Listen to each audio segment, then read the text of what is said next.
Late autumn afternoon in an orchard near a small village. The leaves are mostly gone from the trees, leaving bare branches that stretch toward a pale sky. Apples lie on the damp ground, some still green, others turning brown and soft.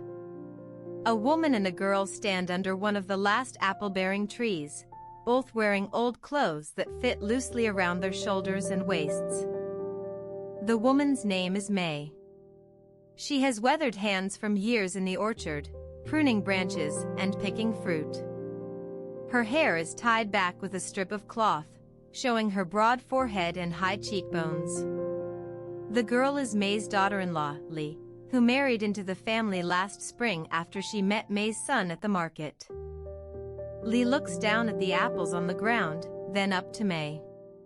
She asks quietly, "Should we pick them?" May shakes her head. "No need," she says.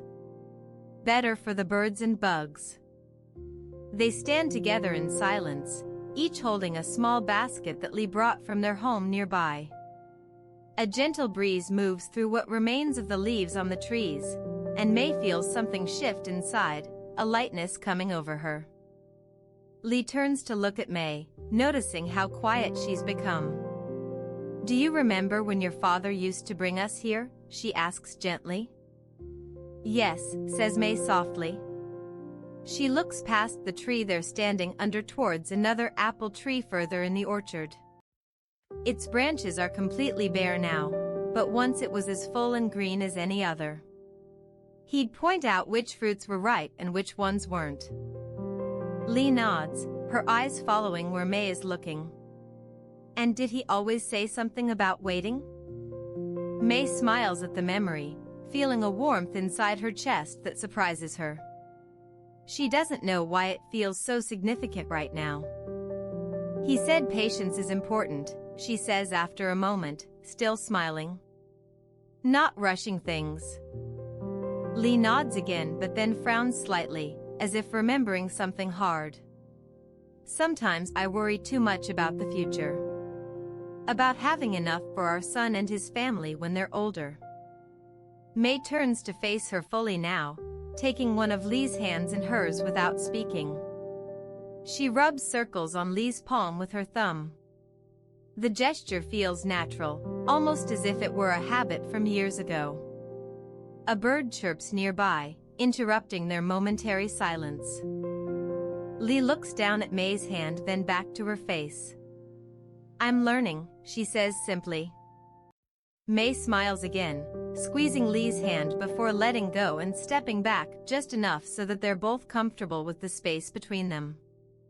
She doesn't offer words of advice or encouragement but instead lets this small action speak for itself, this quiet acknowledgement of what they share, of what needs no words to be understood. They turn and begin walking out of the orchard together, taking a path lined by grass that has turned golden in color with the season's change. The sun is low on the horizon now, casting long shadows across their way. As they walk side by side, one step following another, May feels content to simply be present with Lee, moving through this quiet moment without trying to make it mean more than what it is. The last of the light fades as they reach a small wooden fence that marks the edge of the orchard. They pause for a second there, looking back over their shoulder at the empty trees before turning together towards home, leaving behind nothing but footsteps and an evening sky full of stars just beginning to show themselves in the darkening air. You're listening to the Empty Teahouse. Somewhere nearby, an owl hooted softly into the growing night. In late autumn, when the wind carries the smell of damp earth and leaves turn brittle underfoot. In late autumn, when the wind carries the smell of damp earth and leaves turn brittle underfoot, a weaver named Juan would visit the old man who lived on the edge of town. The man's name was Lee, but no one knew his last name. He had been there for years, alone in his small stone cottage, surrounded by pots brimming with herbs and roots he collected from nearby hills. One crisp morning, after working through night to weave a fine silk robe for a visiting dignitary, Juan found herself at Lee's door. She brought him some of her best tea leaves wrapped in a piece of plain paper. "I've been meaning to thank you," she said softly as Lee accepted the gift with both hands. "You're always busy," Lee replied, nodding and stepping aside to let her inside his humble abode. His home was neat, almost sparse, with little furniture but a single window looking out onto barren trees swaying in the wind. "Your tea will taste better tomorrow," Juan told him, settling down on an old wooden bench against the wall. "You should drink it when you wake up." Lee took a moment to gaze outside before answering, his eyes distant yet present at once. "Perhaps I'll wait until the snow falls." Juan smiled lightly, understanding that Lee's words held more than they spoke. She noticed how he handled each small object with care, as if it carried memories and stories of its own. The door creaked softly behind them, a gust of wind had blown it open. Juan stood up to close it but paused when she saw Lee was already reaching for the latch. His fingers moved slow and deliberate, yet sure. "Let me," he offered, catching her gaze briefly before turning back to his task. In that instant, something shifted in Juan's chest, a quiet warmth spread through her like a gentle rain after weeks of drought. It wasn't new, she felt it every time they met but never more acutely than now. "I was thinking," Lee began, looking down at the floorboards underfoot. "I might leave soon." Juan blinked, surprised. "Where will you go?" Lee shook his head, shrugging slightly as he looked out over the landscape beyond. The sun glinted off of distant hills like a thin line of silver. "Anywhere," Lee said quietly. "The path changes when the leaves fall." Juan didn't speak then, merely watched him for a long while. His movements became slower still, more deliberate in their simplicity. He poured some water into an old ceramic cup and set it down beside them, leaving room for her hand to rest easily upon its edge. When Lee turned back around finally, there was an unspoken conversation between them. A breath drawn in, a blink, the tilt of his head, inviting and questioning at once. Juan reached out without thinking, fingers brushing against the side of the cup until they met the warmth within it. They drank their tea together quietly, sharing silence as much as words. Outside, the wind continued to howl softly around Lee's home, carrying whispers of change on its back. The door closed softly behind her as she left, the latch clicking into place with a familiar sound. In late autumn, the orchard was quiet under a pale sky. In late autumn, the orchard was quiet under a pale sky. The leaves had fallen and lay in soft piles around the gnarled trunks of apple trees. At one end of the grove stood an old wooden shed where once there were barrels of cider fermenting. Ella sat on a rock outside the shed, watching her neighbor, Mr. Lin, prune his apple trees bare for winter. Her daughter, Lily, was at home sleeping off a cold, but Ella felt restless, needing to see and feel something more than four walls and a child's cough. She remembered Mr. Lin's garden from when she was a girl, always full of flowers and herbs even in the coldest season. Mr. Lin stopped his work and walked over to where Ella sat, holding two red apples. He offered one to her without speaking, then took up a seat next to hers on the rock. The apple was crisp and sweet as autumn itself, its flavor lingering on her tongue like a whisper of a long-forgotten song. After a while, Mr. Lin reached into his pocket and pulled out a small hand-carved whistle made from an old piece of driftwood. He gave it to Ella with a nod, then returned to his pruning. Ella held the whistle in her hands, feeling its smooth wood against her skin. She walked back home as the day faded into dusk, carrying Mr. Lin's gift and the taste of apples on her breath. Lily was awake when she came inside. The room smelled like cold tea and wet hair from a bath. Ella sat beside her daughter's bed with the wooden whistle in hand, letting Lily see it for just a moment before tucking it away safely between pages of an old book. That night, as darkness closed around them, Ella felt a strange peace. She hadn't seen Mr. Lin for years since his wife's passing and had never thanked him properly for the apples he once shared freely in winter. Holding the whistle, though silent, helped her understand something about letting go, about the warmth of old friendships even when words were few. The next day was cold but clear. Ella took Lily out to explore the orchard, both bundled up against the chill. As they wandered, Ella handed the wooden whistle to Lily, who clutched it tightly and whistled into the still air, a soft sound that seemed to break free of her lips with a little sigh. Ella smiled, then turned to help Lily pick up fallen branches for their fire pit back home. Hand in hand, they left the orchard silent once more, leaving behind only faint tracks in the snow. The whistle's echo faded as they walked away, leaving only the crunch of snow under their boots. In the quiet alley between two clay walls that had seen too many seasons pass. In the quiet alley between two clay walls that had seen too many seasons pass, an old woman knelt among pots and pans selling her wares. Her hands were calloused from years of handling tools and fabrics, but today she was sorting through a pile of threadbare clothes no longer needed in the house. Beside her sat an empty basket as big as herself, waiting to be filled. A boy approached slowly, moving with deliberation as if he had somewhere else to go but nowhere specific at all.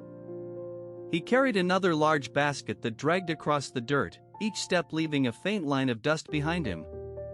His face was solemn, eyes scanning the alley for something, anything, that might pique his interest or perhaps solve some inner question. She looked up from her work and met his gaze with an easy smile. "Needs something?" The boy nodded, but instead of asking about clothes or bargaining over prices, he said, "I'm making a dollhouse." She chuckled softly, the sound warm and inviting despite the simplicity of it all.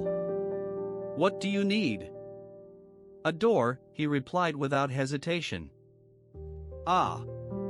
She reached into her pile and pulled out an old coat button, handing it to him with no further explanation needed. He accepted it quietly, slipping it inside his basket as if giving shelter to a tiny guest instead of merely taking something that could be found elsewhere. The woman returned to her sorting while the boy continued on his journey down the alley towards other stalls and possible finds. As he walked away, she paused in her work, watching him go until he turned around one corner, disappearing from view. A moment later, a breeze blew through the narrow space between clay walls, carrying with it whispers of autumn leaves and perhaps just hints of what lay ahead, more change than anyone could prepare for perfectly.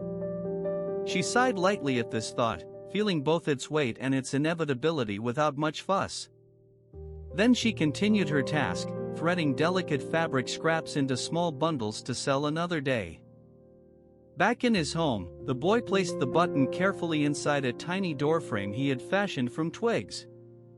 Closing the miniature door with care, he sat back to admire it before returning to his other chores, leaving the quiet alley and its unnamed exchanges behind him for now. The button gleamed faintly in the fading light, holding within it the quiet promise of a small world. Late autumn had brought a chill that lingered in the bones. Late autumn had brought a chill that lingered in the bones. On one of those days when the wind whispered and the sky was painted in soft grays, an old farmer named Lee walked down to his family's fishing dock by the river. The wood creaked under his feet, each step a memory of years spent here. A younger man was waiting there, a distant relative who had come to stay for a while. "Morning," he greeted Lee quietly, nodding toward a wooden crate beside him, filled with freshly caught fish wrapped in damp newspaper. Lee nodded back and settled onto the rough planks nearby. "You got plenty of them today," he remarked, peering inside without touching. "Yes, it's been a good haul so far." The younger man looked around at the fog that clung to the water like a shroud. He had moved from the city with dreams of a simpler life but found solitude more than he bargained for. "But I can't take them all back." Lee watched him, understanding without words what was unsaid. After a moment's thought, he pulled a small knife from his pocket and began scraping barnacles off some old fishing ropes lying nearby. "I've been sorting out the nets," Lee explained. "There are too many now that I'm alone." He offered no pity. It wasn't his way to express such emotions outright. The younger man nodded, still staring at the dock's edge where waves lapped steadily against the wooden posts. The rhythmic sound was both comforting and melancholic. "Why don't you come with me?" Lee suggested suddenly, pausing in his work. "We'll drop off these fish at the market." Relief flickered across the younger man's face, but it wasn't joy, just gratitude. He had no illusions about the future ahead of him. He knew how hard and quiet this life could be. Together they moved down to the small wooden skiff moored along the dock. Lee handled it with ease, while his companion watched, hands awkwardly clutching at nothing in particular. They navigated through the mist, the riverbank a blur on either side. The air was cold against their faces as they rode slowly towards town. Neither spoke much. There wasn't anything to say.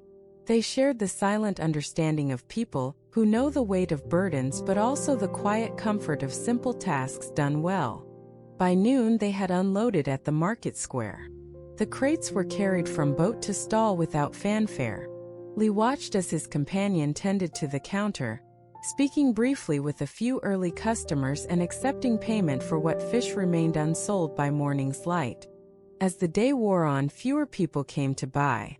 By mid-afternoon, only a handful of fish were left. The young man hesitated at first but then carefully placed each one back into the crate, preparing it for tomorrow's efforts. Lee returned to the dock after bidding farewell, and leaving his younger companion behind with instructions for closing up shop. He noticed that the fog had lifted slightly, revealing patches of sun-brightened water. At home, he started a pot of rice while waiting for tea leaves to steep. The scent filled the small cottage as Lee sat by the window looking out at the garden where flowers wilted under last night's frost. The day ended with no grand declarations or dramatic gestures between them. Yet there was something profound in this quietude. A shared acknowledgement, a subtle exchange of understanding between two hearts weary but steadfast. As evening fell, Lee heard footsteps on the wooden porch outside. He turned to see his companion standing silently beside him, holding out a small package wrapped in twine and brown paper. "Thought you might like these," he said simply, laying it down beside Lee's tea kettle where steam curled upwards toward the ceiling. Inside were several dried chrysanthemum blooms from the market's herb stall. A quiet gift that spoke volumes about companionship and support through silence. Without a word more spoken between them, both men knew what lay unspoken. Here was acceptance of the day's truths, carried forward gently into tomorrow. The lantern flame swayed once, then steadied again. Shadows lengthened across the riverbank as day turned to dusk. We close the door now. Until tomorrow.